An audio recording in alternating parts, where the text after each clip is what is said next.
David Méa, Gurvan Koelik, Jonathan Robillard. Alors cette fois-ci encore, hein, c'est vraiment trois châssis complètement différents qui sont partis avec a priori David Méa devant et Jonathan Robillard et Gurvan Koelik au coude à coude.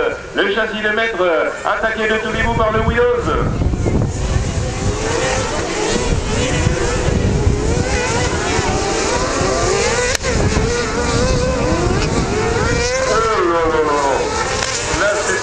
Au passage, c'était vraiment chaud avec les pilotes de couleur de Super U, Erwan Philippe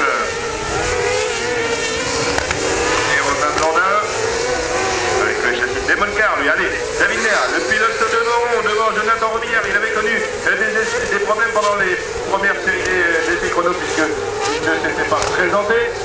Il a dû aller chercher un temps simplement sur la deuxième séance d'essai. Et quel bon temps puisqu'on l'avait retrouvé sur la première ligne. Il a réussi à prendre quelques mètres au pilote du châssis Willows. Juste derrière eux, eh bien, c'est le châssis Pantera d'Erwan Philippe.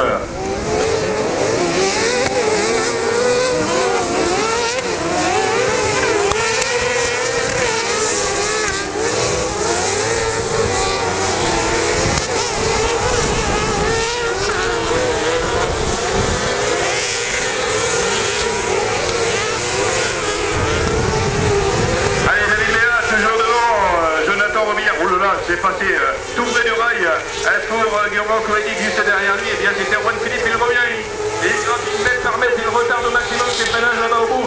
Le châssis Pantera, il le connaît par cœur. Le châssis aux couleurs de Super U, eh bien il l'envoie loin sur les freinages pour se rapprocher du Willows, se maîtrise parfaitement maintenant Gurvan Koelik.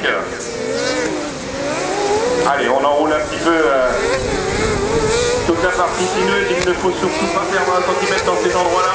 La partie technique est souvent synonyme de rapprochement pour les attaques. Après, ça se joue au moteur, comme on dit dans la ligne droite. La montée, un à l'extérieur, l'autre à l'intérieur. Les trajectoires sont un petit peu différentes. Celui qui a vraiment soigné ses trajectoires, c'est David Méa pour prendre vraiment ce qu'il fallait d'assurance. Et c'est passé, je vous l'avais dit, il se rapproche, c'est passé tout près du rail encore une fois pour Gurvan Koelik qui sort un tout petit peu large à cet endroit-là.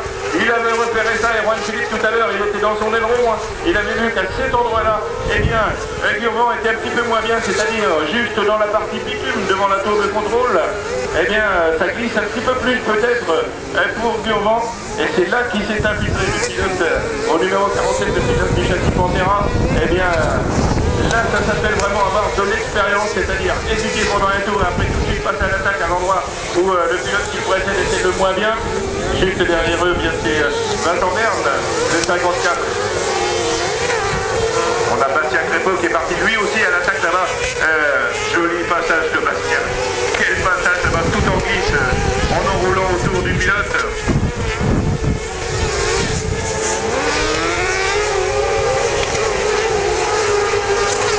On oublierait presque David Méa tellement il est parti loin cette fois-ci encore. Je dis encore parce que c'est vraiment l'un des pilotes qui nous régale dans ses passages. Il n'est pas trop contré cette fois-ci sur cette manche qualif, un petit peu parti devant et s'assurer eh bien une petite sécurité.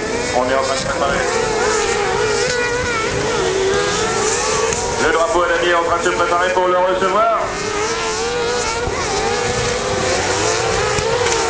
David Méa, Jonathan. Bien joué pour Jonathan. Le châssis de maître.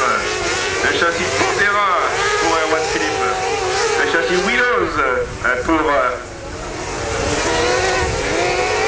Gurvan Koelik. Là, Sébastien Crépeau qui en termine. On a Régis Berthelot.